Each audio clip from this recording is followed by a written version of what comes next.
हाँ, तो डॉक्टर साहब, आम जनता इस चर्चा से कनेक्ट हो पा रही होगी। मैं अगला प्रश्न करता हूँ, क्या सिर्फ पागलपन ही मनोरोग का विषय है या इसमें कुछ और भी चीजें शामिल की जा सकती है जिससे आम जनता भी इसके मनोरोगों के प्रति जागरूक हो और अपना समय पर इलाज करा सके? पागलपन, सिर्फ पागलपन मनोरोग में शामिल है, ये बात सत्य नहीं है। पागलपन के अलावा पागलपन में मुख्यतः लोग जो आम अवधारणा है, वैसे तो साइकियाट्री में मनोरोग विभाग में हम किसी को भी पागलपन नहीं कहते, लेकिन आम तौर पर जो लोगों में धारणा है उसमें मुख्यतः बाइपोलर डिसऑर्डर, साइकोसिस, स्किज़ोफ्रेनिया, ये वाले डिसऑर्डर्स शामिल होते हैं। इसके अलावा जो मेजर डिसऑर्डर्स हैं जैसे नशा की लत में पड़ जाना, ये भी मनोरोग के अंदर आते हैं। जैसे कि डिप्रेशन है, अवसाद है, वो भी मनोरोग के अंदर आते हैं, जिसके अंदर व्यक्ति के सोचने समझने की क्षमता वैसी की वैसी बनी रहती है। और इसके अलावा एंजाइटी डिसऑर्डर है, स्ट्रेस रिलेटेड डिसऑर्डर है, एडजस्टमेंट डिसऑर्डर है और पर्सनैलिटी डिसऑर्डर है। इन सब के अंदर मनुष्य मतलब इंसान की सोचने समझने की वैसी क्षमता रहेगी। आमतौर पर इनमें से कई लोग तो अपनी दैनिक जीवनचर्या को भी वैसा का वैसा ही पूरा कर लेते हैं नॉर्मल तरीके से। तो इस तरह कई ऐसे डिसऑर्डर हैं जो पागलपन के अलावा भी मनोरोगों में शामिल हैं। जी जी, बहुत बहुत धन्यवाद। नीमच जिले में मनोरोग बढ़ रहा है, आत्महत्याएं बढ़ रही है, इसका क्या कारण है और इसका क्या समाधान है? जी, बहुत अच्छा प्रश्न किया आपने। नीमच जिले में इवन पूरे देश में आत्महत्याएं, इवन पूरी दुनिया में आत्महत्याएं की घटनाएं कोविड के बाद से काफ़ी बढ़ी हैं। इसका मुख्य कारण तो जैसे आजकल के युवा वर्ग में सबसे ज़्यादा जो हम देख रहे हैं आत्महत्या की घटनाएं, स्ट्रेस को टॉलरेट करने की, स्ट्रेस को झेलने की जो उनकी क्षमता है, उसमें काफ़ी कमी आई है। पुराने ज़माने में हम कई लोग जैसे स्ट्रेस को टॉलरेट कर लेते थे, बड़े से बड़ी टेंशन को, बड़े से बड़े तनाव को झेल कर वो आगे बढ़ जाते थे। लेकिन आज ऐसा हो गया है कि छोटा सा भी अगर स्ट्रेस आता है तो बच्चे या फिर युवा वर्ग आत्महत्या कर ले। इसमें सबसे प्रमुख कारण है कि आज का जो कल्चर होता जा रहा है, जिसमें कि हमें मोबाइल यूज़ को भी और सोशल मीडिया के यूज़ को भी जिम्मेदार ठहराऊंगा। जैसे कि रील्स देखते हैं हम, शॉर्ट्स देखते हैं, इसमें बहुत जल्दी जल्दी स्क्रॉल करने की वजह से हमारा जो अटेंशन स्पैन है, हमारा जो पेशेंस का लेवल है, वो कम होता जा रहा है, क्योंकि हम बहुत जल्दी जल्दी स्क्रॉल करते हैं। उस हिसाब से जैसे थोड़ा सा भी स्ट्रेस आता है तो आजकल का जो युवा वर्ग की पीढ़ी है वो आगे पीछे का कुछ ना सोच के तुरंत गलत कदम उठा लेती है। इसके अलावा पेरेंट्स की जो अपब्रिंगिंग मतलब जो पालन पोषण माँ बाप करते हैं बच्चों का, तो वो बच्चों को स्ट्रेस झेलना या विकट परिस्थितियों में का सामना कैसे किया जाता है, ये सब सिखाने में वो समर्थ नहीं है।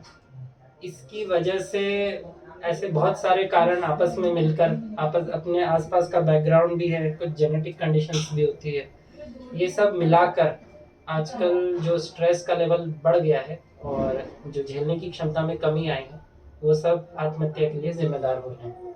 जी जी, बहुत बहुत धन्यवाद। मनोरोगों के प्रति भारत के और अभी तो नीमच जिले के लोग कितने अवेयरनेस हुए हैं, जागरूक हुए हैं, इसके बारे में कुछ बताएंगे?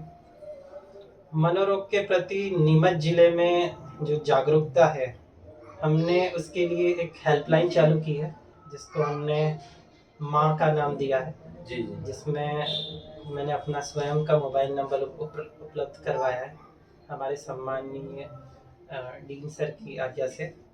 तो उस हेल्पलाइन की वजह से हमें काफ़ी सारे कॉल प्राप्त हुए हैं और जहाँ तक हमने कोशिश की है लोगों को अधिक से अधिक जागरूक करने की। इसके अलावा हम कैंप भी करते हैं, पेरीफेरी में, नीमच ज़िले में भी करते हैं और आसपास की जगहों में भी कैंप करते हैं। तो हम जागरूकता फैलाने का काम कर रहे हैं। इसके अलावा जो सोशल मीडिया है, फेसबुक है, इंस्टाग्राम है, इसके द्वारा भी हम काफ़ी कोशिश करते हैं कि अधिक से अधिक जागरूकता फैले लोगों के बीच में। तो इस प्रयासों से और आजकल जो और भी तरीके हैं, उनसे लोगों में काफ़ी जागरूकता तो देखने को मिली है और हम चाहेंगे कि आगे और ये जागरूकता बढ़ती रहे और समाज के कोने कोने तक पहुँचे। जी जी, बहुत बहुत धन्यवाद। तो ये जो माँ अभियान चला है, इसमें कितने कॉल प्रतिदिन आते हैं और कितने लोगों को इससे फायदा हुआ है, कुछ इसके बारे में जानकारी दे पाएंगे आप?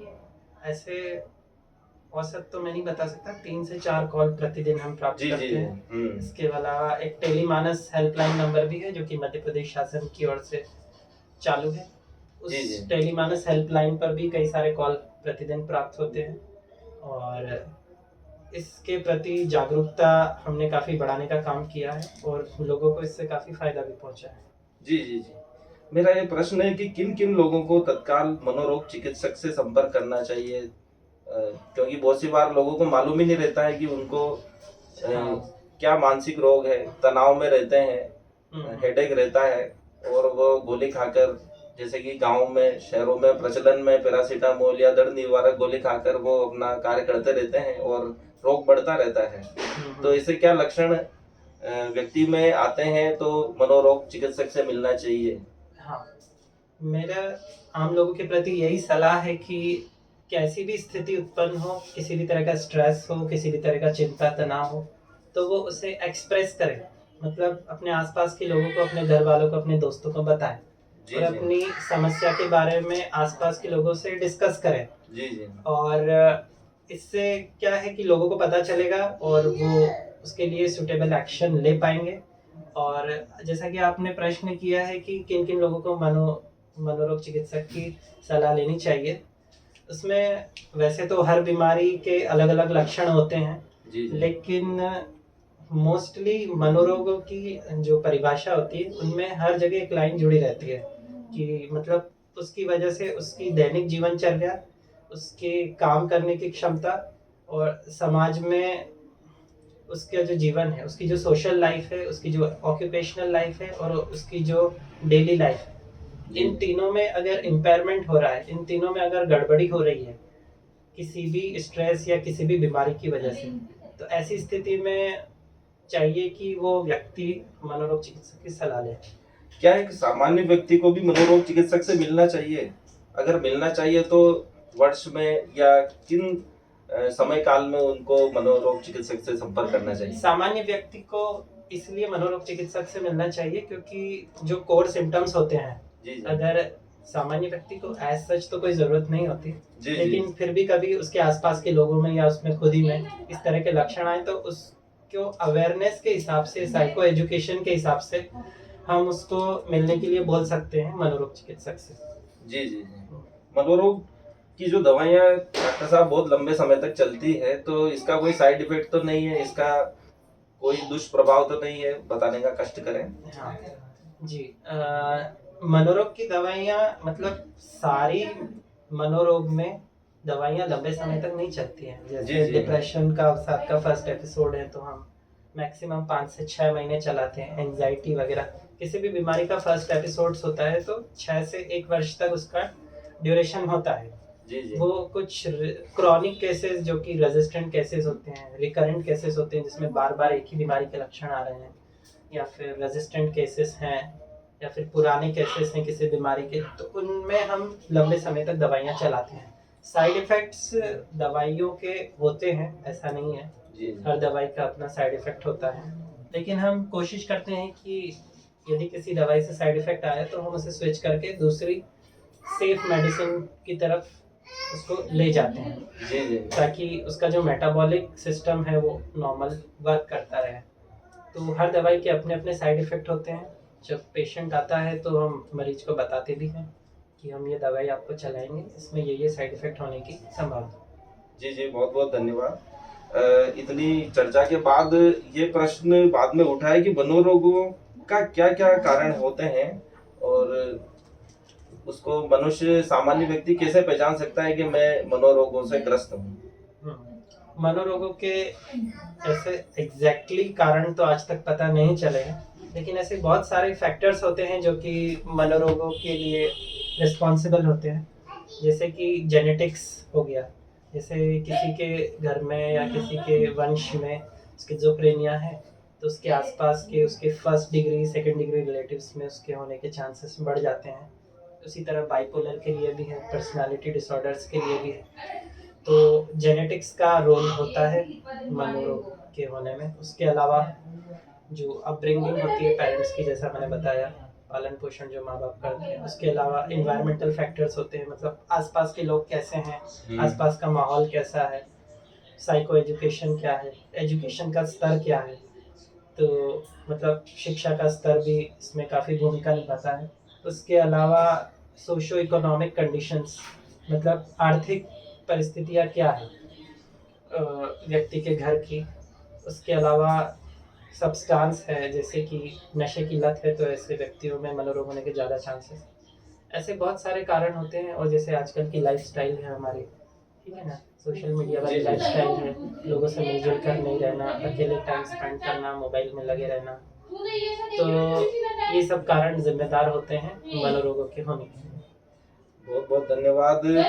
मेरा ये प्रश्न है कि जन्म से जो मानसिक रोगी होते हैं, क्या उनका उपचार संभव है या किस हद तक उनको हम ठीक कर सकते हैं ताकि वो सामान्य जीवन जी सके? जन्म से मानसिक रोग में जो कुछ एक सबसे गिनती के आते हैं, जैसे इंटेलेक्चुअल डिसेबिलिटी होती है, जिसमें मंदबुद्धिता जिसको हम हिंदी जी, में जी, कहते हैं। तो कुछ मंदबुद्धिता ऐसे होती है जो कि पैदा होती है, अगर डायग्नोस कर ली गई तो हम कुछ हद तक, जैसे जो मेटाबॉलिक सिंड्रोम की वजह से जो इंटेलेक्चुअल डिसेबिलिटी आती है, जी, सॉरी, ऐसे बहुत सारे जो मेटाबॉलिक सिंड्रोम की वजह से जो आनुवंशिक रोग होते हैं, तो कुछ इंटेलेक्चुअल डिसेबिलिटी को हम अगर टाइम पे डायग्नोस कर लिया गया तो उनको बढ़ने से रोक सकते हैं।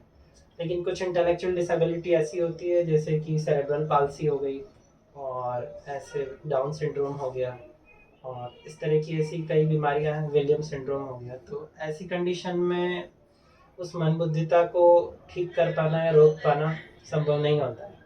तो वो आपकी डायग्नोसिस के ऊपर डिपेंड करता है। दूसरा है ऑटिज्म। ऑटिज्म भी जन्मजात ही होता है, लेकिन जी, उसके जी। लक्षण आते हैं जब बच्चा थोड़ा बड़ा हो जाता है, 3 साल का, 2.5 साल का, तब वो बीमारी थोड़ी समझ में आने लगती है। इन परिस्थितियों में हम बीमारियों की सीवियरिटी को कम तो कर सकते हैं, लेकिन पूरा ठीक कर पाना इनको भी संभव नहीं होता है।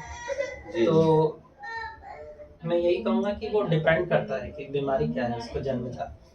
बिल्कुल, बिल्कुल, ये काफ़ी अच्छी जानकारी दी है आपने।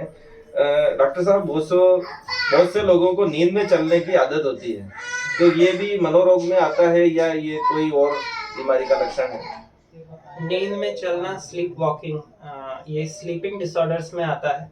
जी, जी। और स्लीपिंग डिसऑर्डर्स एज सच अपन मनोरोग में ही उनको गिन तो सकते हैं, क्योंकि आईसीडी में इसका क्लासिफिकेशन किया गया है। जी, जी। तो लेकिन ये बिल्कुल वैसे मनोरोग नहीं है जैसे हम बाकी मनोरोगों को समझते हैं। ये जी। चीजें ठीक हो सकती हैं।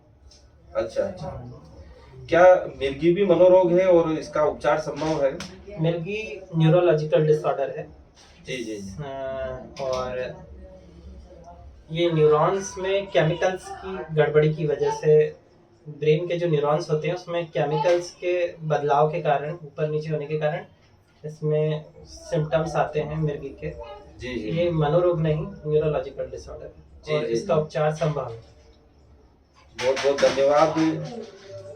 मनोरोग के प्रति आम जनता में जागरूकता लाने के लिए ये हमने पॉडकास्ट चालू किया है। ये पहला पॉडकास्ट है। इसमें एक सामान्य जानकारी मनोरोग के विषय में दी गई है, जिससे आम जनता मनोरोगों के प्रति जागरूक हो।